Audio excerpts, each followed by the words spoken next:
నమస్కారం V7 city news కు స్వాగతం. ముందుగా ముఖ్యాంశాలు. అంగరంగ వైభవంగా జరుగుతున్న శ్రీ పద్మావతి అమ్మవారి కార్తీక బ్రహ్మోత్సవాలు. మూడవ రోజు ఉదయం ముత్యపు పందిరి, రాత్రి సింహవాహనంపై భక్తులకు దర్శనమిచ్చిన అమ్మవారు. రైతులతో కలిసి వరి నాట్లు వేసిన జిల్లా కలెక్టర్. రెండవ విడత అన్నదాత సుఖీభవ పీఎం కిసాన్ కార్యక్రమంలో పాల్గొన్న వెంకటేశ్వర్. అంతర్రాష్ట్ర సైబర్ మోసగాళ్ల ముఠాను అరెస్ట్ చేసిన తిరుపతి పోలీసులు. వివరాలను మీడియాకు వెల్లడించిన జిల్లా ఎస్పీ సుబ్బారాయుడు. ఘనంగా మాజీ ప్రధాని ఇందిరాగాంధీ జయంతి వేడుకలు. ఆయన విగ్రహానికి పూలమాలలు వేసి అంజలి ఘటించిన కాంగ్రెస్ నాయకులు. ఇక వార్తల్లోని వివరాలు. తిరుచానూరు శ్రీ పద్మావతి అమ్మవారి కార్తీక బ్రహ్మోత్సవాలలో భాగంగా మూడవ రోజు బుధవారం రాత్రి సింహవాహనంపై శ్రీ పద్మావతి అమ్మవారు భక్తులను కటాక్షించారు. సింహం పరాక్రమానికి, శీఘ్ర గమనానికి, వాహన శక్తికి ప్రతీక. అమ్మవారికి సింహం వాహనంగా సమకూరిన వేళ దుష్ట శిక్షణ, శిష్టరక్షణ అవలీలగా చేస్తుంది. భగవతి పద్మావతి ఐశ్వర్యం, వీరత్వం, యశస్సు, శ్రీ జ్ఞానం, వైరాగ్యం అనే 6 గుణాలను భక్తులకు ప్రసాదిస్తుంది. శ్రీ వెంకటేశ్వర హృదయేశ్వరిని స్వామితో మమేకమైన శక్తిగా ధ్యానించడం సంప్రదాయం. వాహన సేవలో పెద్ద జిఆర్ స్వామి, చిన్న జిఆర్ స్వామి, టీటీడీఓ అనిల్ కుమార్ సింగాల్, ఆలయ డిప్యూటీఓ హరీంద్రనాథ్, ఆలయ అర్చకులు బాబుస్వామి, అర్చకులు, ఇతర అధికారులు, విశేష సంఖ్యలో భక్తులు పాల్గొన్నారు. ఆ మహావిష్ణువు అదిగో ఆ కళా బృందాలు, కళా నీరాజనం, నృసింహ స్వామిని సాక్షాత్కరింపడం ఎక్కడ కావాలంటే అక్కడ తాను సన్నద్ధమై ఉన్న అపూర్వమైనటువంటి ఆ దృశ్యాన్ని ప్రహ్లాద బాలుడి కోసం చూపించినటువంటి ఆ స్వరూపం మనం వీక్షిస్తాం. స్వరూపం పూర్వజన్మలో ప్రహ్లాదుడి కోసం అలాగ రావటానికి ప్రహ్లాదుడితో సోమశర్మ అనేటువంటి ఆ స్థితిలో తర్వాత ప్రహ్లాదుడిగా వచ్చాడు. ఆయన ఆ జన్మలో చేసినటువంటి పితృసేవ ఒక విశేషం. ఇంకా ఏమిటి అనంటే, సరే వైకుంఠానికి వెళితే జయ విజయులు ఆటంకాన్ని కలిగిస్తే సనత్కుమార సనత్సుజాత సనాతన సనత్కుమార సనత్సుజాతులంతా కూడా. తిరుచానూరు శ్రీ పద్మావతి అమ్మవారి కార్తీక బ్రహ్మోత్సవాల్లో మూడవ రోజైన బుధవారం ఉదయం ముత్యపు పందిరి వాహనంపై శ్రీ ధనలక్ష్మి అలంకారంలో అమ్మవారు భక్తులకు అభయమిచ్చారు. ఉదయం 8 గంటలకు ప్రారంభమైన వాహన సేవలో భక్తులు అడుగడుగునా కర్పూర హారతులు సమర్పించి అమ్మవారిని సేవించుకున్నారు. ముద్దులలికించే ముత్యాలు అలిమేలు మంగమ్మకు ప్రీతిపాత్రమైనవి. స్వాతి కార్తెలో వాన చినుకులు సాగరంలోని ముత్యపు చిప్పల్లో పడి మేలు ముత్యంగా రూపొందుతాయని, ఏనుగుల కుంభస్థలాల్లో ఉంటాయని అంటారు. అటువంటి ముత్యాలను అమ్మవారి నవ్వులకు, చూపులకు, మాటలకు, సిగ్గులకు ప్రతీకలుగా అన్నమయ్య తన కీర్తనలో తెలియజేశారు. తెల్లని చల్లని ముత్యపు పందిరిపై ఊరేగుతున్న అలిమేలు మంగను సేవించిన భక్తులకు తాపత్రయాలు తొలగి కైవల్యం చేకూరుతుందని విశ్వాసం. వాహన సేవల్లో తిరుమల పెద్ద జిఆర్ స్వామి, చిన్న జిఆర్ స్వామి, టీటీడీఓ అనిల్ కుమార్ సింగాల్, జేఈఓ వీరబ్రహ్మం, ఆలయ డిప్యూటీఓ హరీంద్రనాథ్, ఆలయ అర్చకులు బాబుస్వామి, ఇతర అధికారులు, విశేష సంఖ్యలో భక్తులు పాల్గొన్నారు. ప్రతి ఇంటి వద్ద తడి, పొడి చెత్త వేరువేరుగా సేకరణ చేయాలని ఇన్ఛార్జ్ జాయింట్ కలెక్టర్, నగరపాలక సంస్థ కమిషనర్ మౌర్య సిబ్బందిని ఆదేశించారు. బుధవారం ఉదయం 39వ వార్డు చెన్నారెడ్డి కాలనీలో కార్పొరేటర్ పునీత అధికారులతో కలిసి పారిశుద్ధ్య పనులను కమిషనర్ పరిశీలించారు. చెత్త సేకరణ ప్రతిరోజు జరుగుతోందా, వాహనం వస్తోందా అని అడిగి తెలుసుకున్నారు. కాగా వర్షాల వలన రోడ్లు చాలా వరకు పాడైపోయాయి, బాగు చేయాలని కార్పొరేటర్, ప్రజలు కమిషనర్ను కోరారు. ఈ సందర్భంగా కమిషనర్ మాట్లాడుతూ, నగరంలోని ప్రతి ఇంటి దగ్గర తడి, పొడి చెత్త వేరువేరుగా సేకరించాలని, ప్రజలు చెత్తను మీ ఇంటి వద్దకు వచ్చే సిబ్బందికి అందించాలని తెలిపారు. కాలువలు, వీధుల్లో చెత్త లేకుండా శుభ్రం చేయాలని సిబ్బందిని ఆదేశించారు. పాడైపోయిన రోడ్లను మరమ్మతులు చేయిస్తామని, గుంతలను వెంటనే పూడ్చాలని అధికారులను ఆదేశించారు. కమిషనర్ వెంట municipal health officer doctor Yuvanvesh Reddy, sanitary supervisor Chenchaiah తదితరులు ఉన్నారు. రెండవ విడత అన్నదాన సుఖీభవ పీఎం కిసాన్ కార్యక్రమం సందర్భంగా సూలూరుపేట ఎమ్మెల్యే నెలవల విజయశ్రీతో కలిసి జిల్లా కలెక్టర్ వెంకటేశ్వర్ వరి నాట్లు వేశారు. బుధవారం మధ్యాహ్నం కేంద్ర, రాష్ట్ర ప్రభుత్వాలు అమలు పరుస్తున్న రెండవ విడత అన్నదాత సుఖీభవ పీఎం కిసాన్ లో భాగంగా పెళ్లకూరు మండలం చినచావలి గ్రామం దగ్గర ఏర్పాటు చేసిన రైతులతో ముఖాముఖి కార్యక్రమంలో రైతులు స్థానిక ఎమ్మెల్యే నెలవల విజయశ్రీతో కలిసి కలెక్టర్ ఆర్ఎన్ఆర్ 15048 రకం వరి నాట్లను నాటారు. ఈ సందర్భంగా జిల్లా కలెక్టర్ రైతులతో మాట్లాడుతూ, రైతులు సాగు చేస్తున్న పంట వివరాలు, తగు సమయంలో ఎరువులు అందుతున్నాయా లేదా అనే విషయాలను అడిగి తెలుసుకున్నారు. అలాగే వరి నాట్లకు ఖర్చు వివరాలు తెలుసుకుని పంటకు మందులను డ్రోన్ ద్వారా పిచికారీ చేస్తే రైతులకు ఆర్థిభారం తగ్గుతుందని అన్నారు. కావున డ్రోన్లను రైతులు సద్వినియోగం చేసుకోవాలని రైతులకు సూచించారు.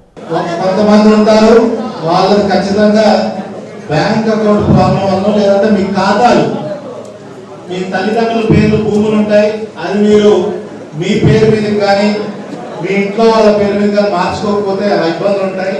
అది తప్ప ఊళ్ళో అందరికి కూడా రావడం జరిగింది. ఈరోజు రెండో విడత డబ్బులు మనకి 7,000 రూపాయలు ఈరోజు ప్రభుత్వం మీ అందరి ఖాతాలోకి జమ చేస్తుంది. దీన్ని కలుపుకొని 20,000కు గాను ఈ రోజుతో కలుపుకొని 14,000 రూపాయలు ఈ రోజుతో వస్తుంది. మిగతా 6,000 రూపాయలు మూడో విడత కింద ప్రభుత్వం సంక్రాంతికి తర్వాత ఇవ్వడం జరుగుతుంది. మీరందరూ గుర్తుంచుకోవాలి, రాష్ట్ర ప్రభుత్వం ఎంతో ఆర్థికమైన ఇబ్బందులు ఉన్నప్పటికీ రైతుల సంక్షేమమే ధ్యేయంగా 20,000 రూపాయలు రాష్ట్ర ప్రభుత్వం ప్రతి ఒక్క రైతుకు కూడా అందజేస్తుంది. దానికి సంబంధించి ఈరోజు మనం ఈ కార్యక్రమం చేసుకుంటున్నాం. అదేవిధంగా కేవలం రైతుల సంక్షేమం కోసం డబ్బులు ఒకటే కాదు, ఇంకా ఎన్నో పథకాలు రాష్ట్ర ప్రభుత్వం చేస్తుంది. ఈరోజు చూసుకుంటే యూరియా పక్క రాష్ట్రాల్లో చాలా ఇబ్బందికర పరిస్థితులు. మన జిల్లాలో యూరియా ఎక్కడ కూడా చిన్న సమస్య కూడా రాకుండా ప్రతి ఒక్క రైతుకి ఎకరాకి 3 బస్తాల చొప్పున మనము యూరియా అందజేయడం జరుగుతుంది. ఇప్పటికే జిల్లాలో 20,000 మెట్రిక్ టన్నులకు గాను 12,500 మెట్రిక్ టన్నుల యూరియా ఆల్రెడీ రైతులందరికీ ఇవ్వడం జరిగింది. ఇంకా మిగులు మా దగ్గరే రైతు సేవా కేంద్రాల్లో కానీ ప్రైవేట్ షాపుల్లో కానీ 7,500 టన్నుల యూరియా ఇంకా అందుబాటులో ఉంది. మళ్ళీ 2 వారాలకు ఒకసారి ప్రభుత్వం నుంచి యూరియా మనకు వస్తుంది. ఇక్కడ రైతులందరూ గుర్తుపెట్టుకోవాలి, ఎక్కడ కూడా ఎవరు యూరియా లేదు, ఇది లేదు, గొడవ చేద్దాం, ఆందోళన చెందాం, ఇట్లాంటి అవసరమే లేదు. ప్రతి ఒక్క రైతుకి, మళ్ళీ చెప్తున్నాను, ప్రతి ఒక్క రైతుకి ఎకరానికి 3 బస్తాల లెక్కన యూరియా ఖచ్చితంగా ఇచ్చే బాధ్యత ప్రభుత్వం తీసుకుంటుంది.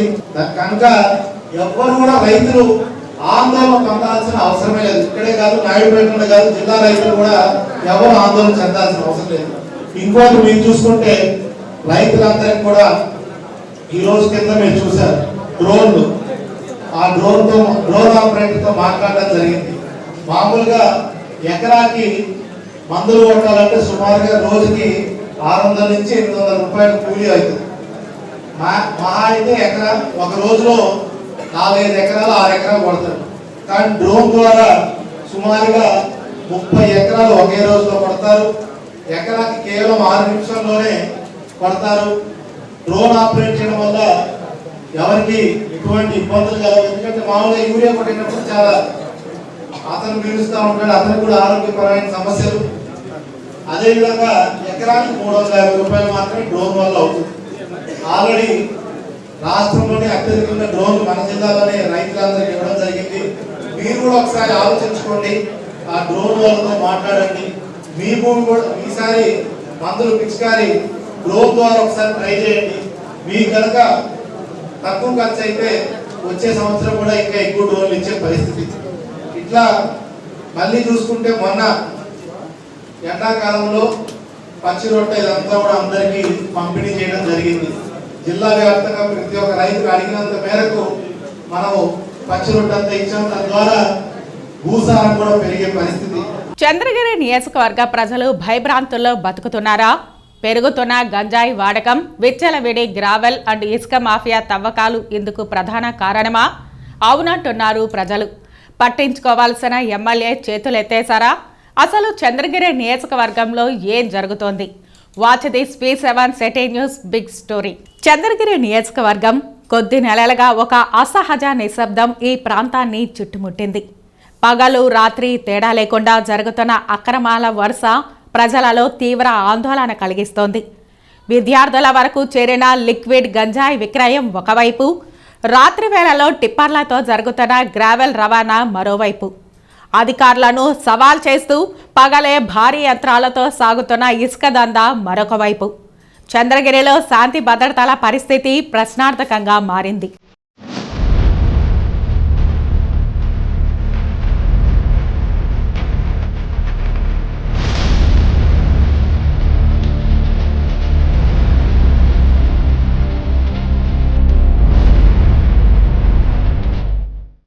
ముందు గంజాయి అంటే గుట్టల్లో దాచుకునే పదార్థం.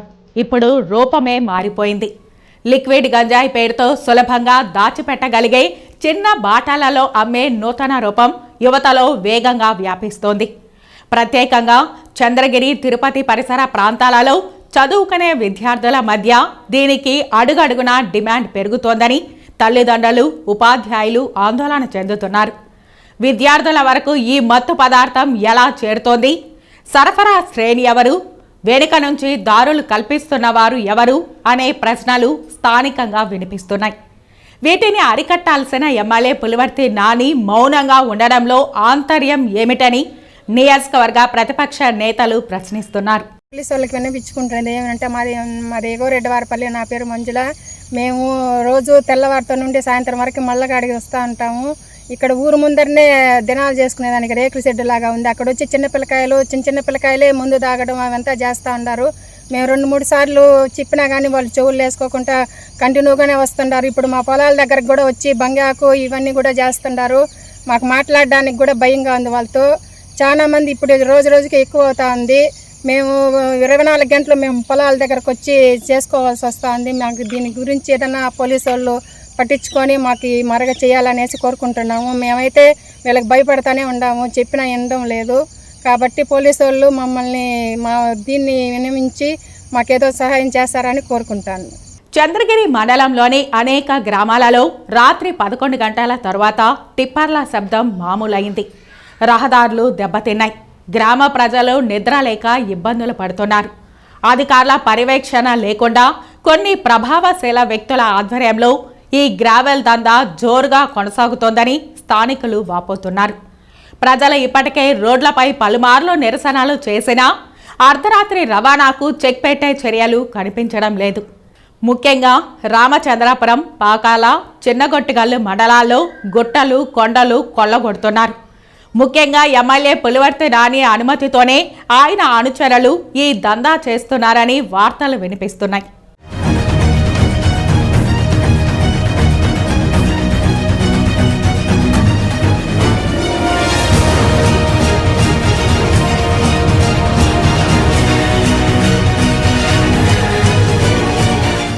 సరైన అనుమతులు లేకుండానే భారీ యంత్రాలను రంగంలోకి దించి నీరు ప్రవహిస్తున్న స్వర్ణముఖి నదీ ప్రవాహం నుంచే ఇసుక వెలికితీత జరుగుతోందని గ్రామస్తులు వీడియోలు, ఫోటోలు తీసి పలుమార్లు ఫిర్యాదు చేశారు.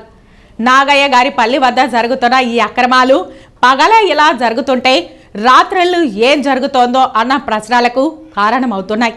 అధికారుల నిర్లక్ష్యమా లేక శక్తిలేమి అని ప్రజలు ప్రశ్నిస్తున్నారు.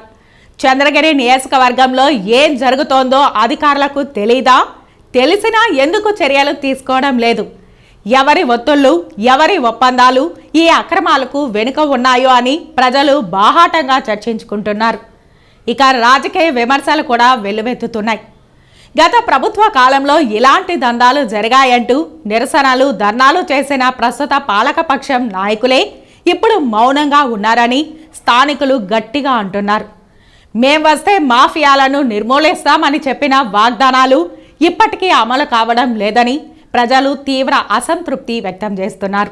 కూడా సందర్శించాము. ఎక్కడెక్కడ ఎంతెంత మట్టి దొంగలించబడుతూ ఉంది, ఇసుక ఎంత దొంగలించబడతా ఉందో, అదేవిధంగా ఇతర ప్రాంతాలకు ఎట్లా తరలించిపోతూ ఉన్నారు అని చెప్పిన దాన్ని మేము ఆ కొండలకు సంబంధించినటువంటిది పరిశీలన చేశాం. రామచంద్రాపురం మండలంలో ఉన్నటువంటి నన్నేరు దగ్గర నుంచి అటువైపు ఉన్నటువంటి రామచంద్రాపురం వరకు, అదేవిధంగా ఆ చెరువు, రాయల చెరువు దగ్గర ఉన్నటువంటి మట్టిని కూడా అంతా కూడా విపరీతంగా తరలించుకుపోయినటువంటి పరిస్థితి కనిపిస్తుంది. ఈ తరలించిన మట్టి ఎక్కడికి పోతా ఉంది? చెన్నైకి పోతా ఉంది. తరలించిన మట్టి ఒక్కొక్క మట్టి ట్రిప్పర్కి వచ్చి దాదాపు 80,000 రూపాయల నుంచి ₹1,00,000 ఈరోజు వసూలు చేస్తున్నటువంటి పరిస్థితి ఉంది.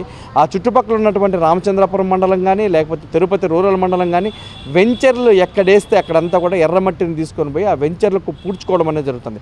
ఒక్కొక్క టిప్పర్కి సంబంధించినటువంటిది ₹30,000 నుంచి ₹40,000 దాకా ఈరోజు ఒక టిప్పర్ ద్వారా మట్టిని కొనుక్కుంటున్నటువంటి పరిస్థితి కనిపిస్తూ ఉంది. అది మొత్తం అడవులు, చెట్లు అంతా కూడా కొట్టేసి ఆ మట్టిని అంతా కూడా తీసుకొని పోయి ఈరోజు చేస్తూ ఉంటే అక్కడ కనీసమైనటువంటి అధికారులు ఎవరు కూడా దాన్ని నివారించినటువంటి పరిస్థితి కూడా లేదు. ఒక అతనైతే మొత్తం ఎర్రమట్టి అంతా తవ్వేసి దాదాపు 7 ఎకరాల సంబంధించినటువంటి భూమి ఆ ప్రాంతంలో ఉన్నటువంటి దాన్ని ఎర్ర మట్టికి సంబంధించినటువంటి భూమి మొత్తం కూడా మామిడి చెట్లు పెట్టాడు, టెంకాయ చెట్లు పెట్టాడు, అక్కడ బోరు వేశాడు. ఇది ఏంది అని చెప్పిననేది ఎంఆర్ఓ గారికి కంప్లైంట్ చేశాం, కలెక్టర్ గారికి కంప్లైంట్ చేశాం, ఆర్డీఓ గారికి కంప్లైంట్ చేశాం. కానీ ఎక్కడ కూడా దీనిపైన చర్యలు తీసుకున్నటువంటి దాఖలాలు కనిపించలేదు. మేము కంప్లైంట్ చేయను, వాళ్ళు ఆ 10 రోజులు ఆపేస్తారు. మళ్ళీ అదే విధంగా ఈరోజు జరుగుతున్నటువంటి పరిస్థితి కనిపిస్తూ ఉంది.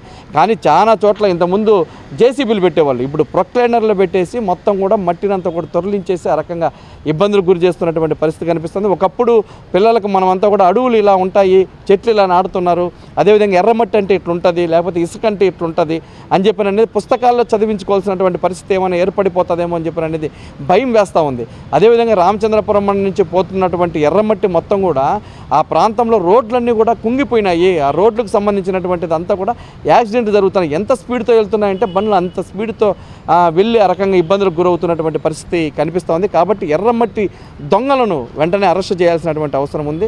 ఎర్రమట్టి మాఫియాని అరికట్ట చేయాలి. అదేవిధంగా ఇసుక సంబంధించినటువంటి మాఫియాను కూడా అరికట్టాల్సినటువంటి అవసరం ఉంది. ఈరోజు పాలకులు చాలా బాగా చెప్తున్నారు, ఎమ్మెల్యే దగ్గర నుంచి పై స్థాయి అధికారుల వరకు అందరూ కూడా దీన్ని మేము అరికట్టినాం. ఎక్కడ అరికట్టినారు? ఒక రోజు రండి, మేమే మొత్తం కూడా ఆ ఏరియాకి సంబంధించినంత కూడా తిరుగుదాం, ప్రతిపక్ష పార్టీలకు సంబంధించినటువంటి అఖిలపక్ష సమావేశం ఏంటి, మేమే ఆ విషయాలన్నీ కూడా తెలియజేస్తామని చెప్పి ఇప్పటికే పత్రికల్లో అన్ని పత్రికల్లోనూ పుంకాలుగా వస్తూ ఉంది. ఎవరు చేయిస్తున్నారు ఏమని చెప్పిన విషయాన్ని దాన్ని దృష్టిలో పెట్టుకొని దీన్ని అరికట్టాల్సినటువంటి బాధ్యత ఈరోజు ప్రభుత్వం పైన, అదేవిధంగా ఎమ్మెల్యే గారి పైన, కలెక్టర్ పైన ఉంది.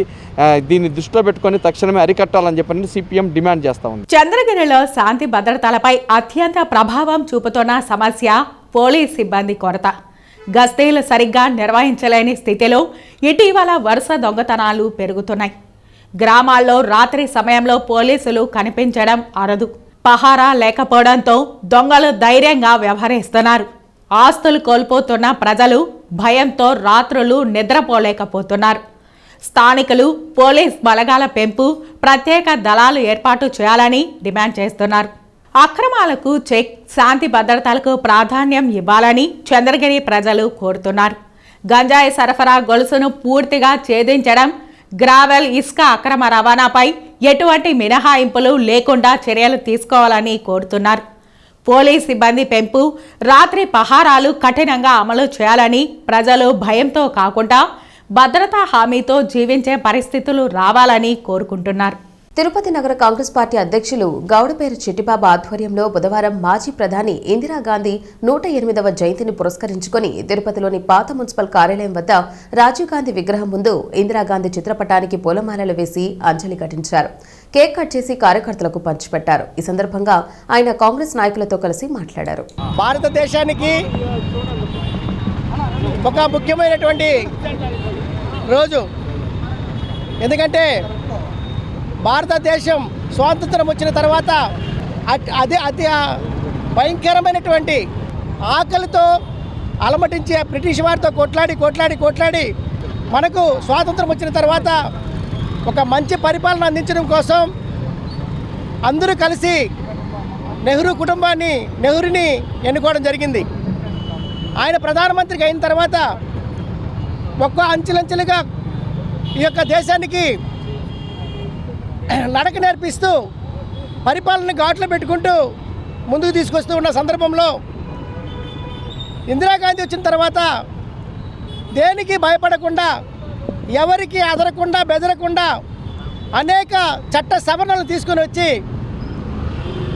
బడుగు బలహీన వర్గాల దగ్గర నుంచి ఈ దేశంలో ఉన్నటువంటి పేదరికాన్ని పారదోలడం కోసం ఆమె చేసినటువంటి ప్రయత్నం అంతా ఇంత కాదు. ఇది ఎవరు చెప్పినా ఎవరైనా సరే ఒప్పుకోవాల్సినటువంటి విషయం. దీనికి కులాలు కానీ, మతాలు కానీ, ప్రాంతాలు కానీ, భాషలు కానీ, పార్టీలు కానీ లేవు. ఇందిరాగాంధీ గారు అందరూ మెచ్చినటువంటి నాయకురాలుగా ప్రపంచమే తిరిగి చూసే విధంగా భారతదేశానికి ఆమె పరిపాలన అందించింది. పేదరికాన్ని పారదోలే విషయంలో ఆమె అనేక సంస్కరణలు తీసుకుని వచ్చి ఈరోజు బడుగు బలహీన వర్గాలందరికీ కూడా భూమి ఉందంటే అది ఇందిరాగాంధీ గారి మాత్రమే. ఇల్లు ఇచ్చింది, భూమి ఇచ్చింది, కరెంట్ ఇచ్చింది, ప్రతి గ్రామానికి కూడా చదువును అందించింది.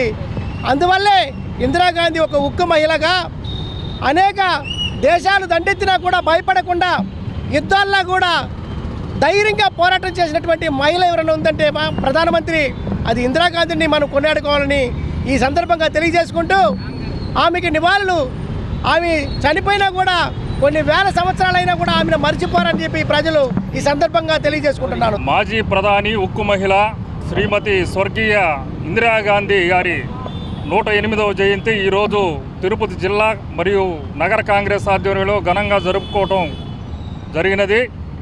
ఇందిరాగాంధీ గారు మాజీ ఏఐసిసి అధ్యక్షురాలు కాకుండా ఎన్నో సంస్కరణలు తీసుకొచ్చి ఈరోజు గరీబీ హఠావో నినాదంతో ఈరోజు పేద ప్రజలకి కూడు గుడ్డ అయితే ఏమి ఆమె తీసుకొచ్చిన సంస్కరణలో ఒక భాగం 14 బ్యాంకులను జాతీయకరణ చేయటం కాకుండా ఆర్థిక విధానాలలో కూడా ముఖ్య భూమిక పోషించినటువంటి ఇందిరాగాంధీ గారి జయంతి ఈరోజు. అదేవిధంగా ఆమె యుద్ధాలలో కూడా విజయం, ఒక మహిళగా ఉండి విజయం తీసుకురావటం అనేది చాలా గొప్ప విషయం.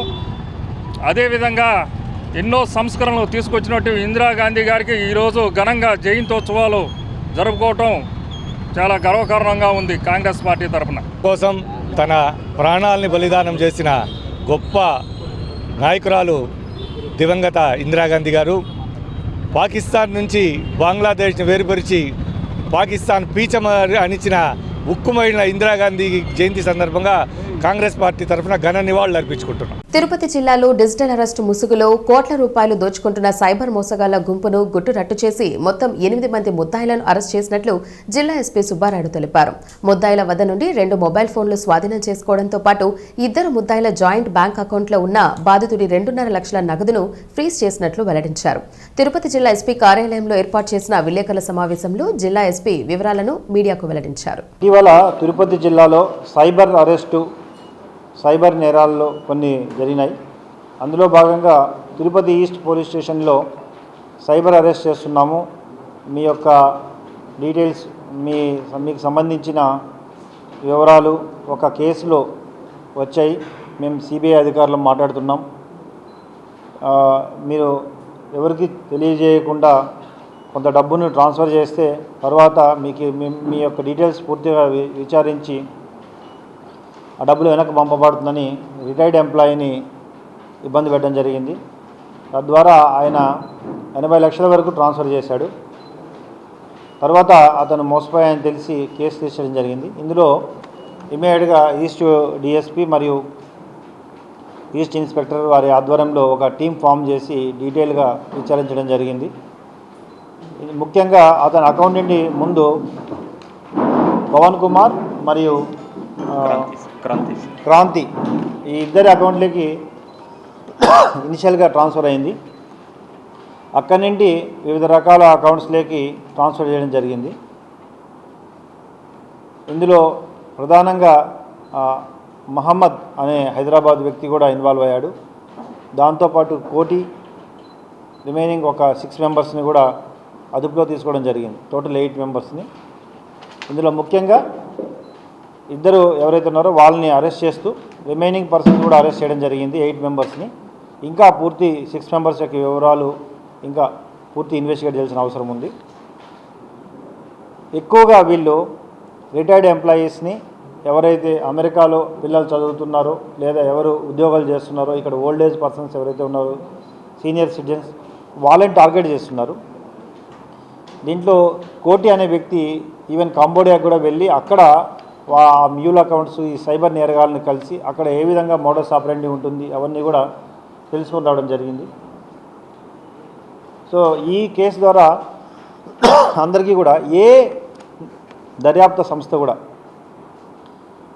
ఆన్లైన్లో వీడియో కాల్లో వచ్చి మిమ్మల్ని అరెస్ట్ చేస్తున్నాము, మీకు వివరాలు, మీ పిల్లలు అరెస్ట్ చేస్తున్నాము, లేదా ఎక్కడో ఏదో విధంగా రకరకాలుగా ప్రలోభాలు పెట్టడం జరగదు, అది ఎప్పుడు కూడా. సో అది ముందు మీడియా ద్వారా మేము తెలియజేయడం ఏంటంటే, ఏ సీనియర్ సిటిజన్ అయినా ఇటువంటి అనుమానాస్పద కాల్స్ వచ్చినప్పుడు కనీసం కొంతమంది ఇటీవల కాలంలో అబ్జర్వ్ చేసినప్పుడు ఈవెన్ వాళ్ళ వైఫ్స్తో కానీ కూడా చర్చించట్లే. వాళ్ళు ఒక్కోరు ₹1 కోటి, 2 కోట్లు రిటైర్డ్ ఎంప్లాయీస్ లేదా అమెరికాలో బయట బాగా స్థిరపడిన వాళ్ళ తల్లిదండ్రులు వాటికి ట్రాన్స్ఫర్ చేస్తున్నారు మనీని. తిరుపతి నగరంలోని ఎంఆర్పల్లె స్థానికులు కొన్ని దశాబ్దాలుగా శ్మశానంగా వాడుతున్న స్థలాన్ని కొందరు కబ్జా చేయడానికి ప్రయత్నిస్తుంటే వైసీపీ నాయకులు స్థానికుల పక్షాన నిలబడి వాళ్లకు న్యాయం జరగాలని పోరాటం చేస్తున్నామని తెలిపారు. తిరుపతి నగరంలోని వైసీపీ కార్యాలయంలో బుధవారం ఏర్పాటు చేసిన విలేకరుల సమావేశంలో స్థానిక నాయకులు మాట్లాడారు. ఎంఆర్పల్లి శ్మశాన వాటికను పరిరక్షిస్తూ ఉంది. అవతల వ్యక్తులు శ్మశానాన్ని కబ్జా చేస్తూ శ్మశానాన్ని రాజకీయ వ్యాపార కేంద్రంగా మార్చేశారు. ఆ మహిళ మాట్లాడుతూ, మేము 2 నెలల క్రితం భూమి మా సైటు ఉన్నాయి 3 సెంట్లు దాంట్లో మేము కాంపౌండ్ వాళ్ళు కడుతూ ఉంటే ఒక మూకొచ్చి మమ్మల్ని అడ్డుకుని భయభ్రాంతులకు కూలి చేసి మమ్మల్ని అక్కడి నుంచి పని చేయకుండా తరిమేయడం జరిగింది అని చెప్పడం జరిగింది. ఇది చాలా తప్పు, దుర్మార్గం. దొంగ తన ఇంటిలోకి ఎవరైనా నేరుగా ప్రవేశిస్తాడు. దొడ్డిదారిన వచ్చేది దొంగే వస్తాడు. ఒక ఇంట్లోకి దొడ్డిదారిన దొంగే ప్రవేశిస్తాడు. ఒక 6 నెలల క్రితం ఆ సైట్లోకి ఒక రాత్రికి రాత్రే ప్రవేశించి, చూడండి దయచేసి అందరూ కూడా మీడియా మిత్రులు కూడా గమనించండి, రాత్రికి రాత్రే ప్రవేశించి ఆ సైట్లో ఒక తిన్నెలు కట్టి డాబా, ఓపెన్ డాబా పెట్టడం జరిగింది. ఒక పత్రిక దీన్ని ప్రచురిస్తే స్థానికంగా మేము కార్పొరేటర్లుగా దీన్ని కమిషనర్ దృష్టికి తీసుకెళ్తే దీని మీద అప్పటి కమిషనర్ గారు ఇప్పటి కమిషనర్ గారు ఒకరే దీని మీద స్పందించి మున్సిపల్ అధికారులని అక్కడికి పంపించి మున్సిపల్ జేసీబీ, ఇది మున్సిపల్ అధికారులే దగ్గరుండి ఆ తిన్నెలన్నీ కూడా డెమాలిష్ చేసి స్ట్రెంచ్ తీశారు. ఆ కబ్జాదారుల్ని అక్కడి నుంచి తరివేసి శ్మశానాన్ని కాపాడడం జరిగింది. దీనికంతా కూడా గాడి కొట్టడం జరిగింది. సాక్షాత్తు ఎవిడెన్స్ ఇది. దీనికన్నా ఎవిడెన్స్ ఏమైనా కావాలన్నా ఇంకా దీని తర్వాత అప్పటి వరకు అధికారులు కూడా బాగానే ఉన్నారు. అధికారులు కూడా ఇది శ్మశానం ప్రజా అవసరాల కోసం ఉంది, దీన్ని కాపాడాలని మాట్లాడుతూ ఉన్నారు. దీని మీద మున్సిపల్ జనరల్ ఫండ్లో 2 వర్కులు టెండర్లు పిలిచి 18వ division municipal corporation Tirupati engineering section general fund construction of compound wall on south east corner barrel ground near 18th ward సచివాలయం estimate cost 9.96 lakhs letter of acceptance issued regarding. ఒకటి సేమ్ ఇది కూడా అదే విధంగా ఇంకో కాంట్రాక్టర్కి ఇచ్చారు. Municipal corporation Tirupati engineering section general fund construction of compound wall barrel ground south west corner near 18th ward సచివాలయం estimate cost 9.90 lakhs letter acceptance. ఇది కాంట్రాక్టర్లు ఇద్దరండి. ఒకటి తులసి కుమార్, 2 తులసి కుమార్ పేరుతోనే 2 వర్కులు ఇచ్చారు. ఒక కాంట్రాక్ట్కి 2 వర్కులు పిలిచి ఇప్పటి మున్సిపల్ కమిషనర్ గారే మున్సిపల్ జనరల్ ఫండ్లో నుంచి బర్రెల గ్రౌండ్కి కాంపౌండ్ కట్టండి అని టెండర్ పిలిచి వర్క్ ఆర్డర్ ఇవ్వడం జరిగింది. నిన్న జ్యోతిశ్వర్ గారని ఆవిడ ఒక ప్రెస్ మీట్ పెట్టారు. మా ఎంఆర్పల్లి శ్మశాన వాటిక గురించి ఒక ప్రెస్ మీట్ పెట్టారు. ఆ ప్రెస్ మీట్ పెట్టింది వెనక ఆవిడని నడిపించిన నాయకులకి నా వందనాలండి. ఆవిడ ప్రెస్ మీట్లో ఏం చెప్పారంటే, వాళ్ళకి 1986 నుంచి ఒక పట్టా అనేది ఉందని, ఆ పట్టా ద్వారా వాళ్ళకి ఆ 2 సెంట్ 3 సెంట్లు 2 ప్లాట్లు వచ్చాయని, వాటికి వాళ్ళే ఓనర్లని. నాకు తెలిసినంత వరకు శ్మశానానికి ఓనర్లు అనేది వీళ్ళ ద్వారా వింటా ఉన్నా. ఇంతవరకు ఎక్కడ శ్మశానానికి ఓనర్లు లేరు. వీళ్ళు ఇప్పుడు ప్రకటించుకున్నారు మేము శ్మశానానికి కూడా మేమే ఓనర్లు అనేసి. సో ఆవిడ ప్రకారం 19 విజయవాడ గాంధీనగర్ హనుమంతరాయ గ్రంథాలయం నందు బుధవారం అఖిల భారత తెలుగు సాంస్కృతిక సమాఖ్య 20వ వార్షికోత్సవ మహోత్సవం సందర్భంగా డాక్టర్ యలమంచిలి ప్రవీణ్ కుమార్ కు సకల కళా వల్లభ 2025 అవార్డును అందజేయడం జరిగింది. ఈ కార్యక్రమానికి ముఖ్య అతిథులుగా ప్రముఖ న్యాయమూర్తి దేవ్ నరసింహారావు, గౌరవ అతిథులుగా regional joint director survey land records CHVSN Kumar, ప్రత్యేక ఆహ్వానితులుగా డాక్టర్ వేదాంతం రామలింగ శాస్త్రులు పాల్గొని తిరుపతికి చెందిన డాక్టర్ యలమంచిలి ప్రవీణ్ కు అవార్డును అందజేశారు. ప్రవీణ్ కుమార్ మాట్లాడుతూ మాట్లాడుతూ అఖిల భారత తెలుగు సాంస్కృతిక సమైక్య 25వ వార్షికోత్సవం సందర్భంగా సకల కళా వల్లభ 2025 అవార్డు రావడం చాలా గర్వంగా ఉందని అన్నారు. తనకి అవార్డు రావడం ఎంతో సంతోషదాయకమని, చాలా సంతృప్తినిచ్చిందని, ఇక ముందు కూడా సామాజిక కార్యక్రమాల్లో రెట్టింపు ఉత్సాహంతో పనిచేస్తానని అన్నారు. దాదాపు 21 సంవత్సరాల క్రితం విజయ్ కుమార్ గారి దగ్గర నుంచి అవార్డు తీసుకున్నాను. నేను ఒక 10 రంగాలలో ఉన్నందువల్ల బిజీగా ఉండి 20 ఇయర్స్ అయింది. కలవకపోయినా గుర్తు పెట్టుకొని ఆ రంగాలలో నేను చేసినటువంటి కృషిని ప్రోత్సహించేందుకు తిరిగి 20 సంవత్సరాల తర్వాత ఇక్కడికి పిలిచినందుకు వారికి కృతజ్ఞులు. అదేవిధంగా సినీ రంగంలో కానీ దాదాపు 2 సినిమాలని రిలీజ్ చేసి ఇంకొక సినిమా పోస్ట్ ప్రొడక్షన్లో ఉంది. విద్యారంగంలో విద్యా సంస్థలు స్థాపించారు. రాజకీయ రంగంలో ఉన్నాను, అట్లే సేవా రంగంలో ఉన్నాను, సాంస్కృతిక రంగంలో ఉన్నాను. మరి మల్టీ ఫేషియల్ పర్సనాలిటీ అందరూ ఉంటారు. అందరూ అన్న దాన్ని గుర్తు పెట్టుకొని దానికి ఒక గుర్తింపు ఇచ్చినటువంటి వ్యక్తి విజయ్ కుమార్ గారు. తప్పకుండా సార్ భవిష్యత్తులో మీ కార్యక్రమానికి సహాయ సహకారాలను తప్పగా అందించి ఇంతమందిని మరి గుర్తించి ఉత్తేజపరుస్తున్నటువంటి సంస్థని మేము కూడా మనస్ఫూర్తిగా అభినందిస్తున్నాం. వార్తలు ముగించే ముందు ముఖ్యాంశాలు మరోసారి. అంగరంగ వైభవంగా జరుగుతున్న శ్రీ పద్మావతి అమ్మవారి కార్తీక బ్రహ్మోత్సవాలు. 3వ రోజు ఉదయం ముత్యపు పందిరి, రాత్రి సింహవాహనంపై భక్తులకు దర్శనమిచ్చిన అమ్మవారు. రైతులతో కలిసి వరి నాట్లు వేసిన జిల్లా కలెక్టర్. 2వ విడత అన్నదాత సుఖీభవ పీఎం కిసాన్ కార్యక్రమంలో పాల్గొన్న వెంకటేశ్వర్. అంతర్రాష్ట్ర సైబర్ మోసగాళ్ల ముఠాను అరెస్ట్ చేసిన తిరుపతి పోలీసులు. వివరాలను మీడియాకు వెల్లడించిన జిల్లా ఎస్పీ సుబ్బారాయుడు. ఘనంగా మాజీ ప్రధాని ఇందిరాగాంధీ జయంతి వేడుకలు. ఆయన విగ్రహానికి పూలమాలలు వేసి అంజలి ఘటించిన కాంగ్రెస్ నాయకులు. ఈ వార్తలు ఇంతటితో సమాప్తం. నమస్కారం.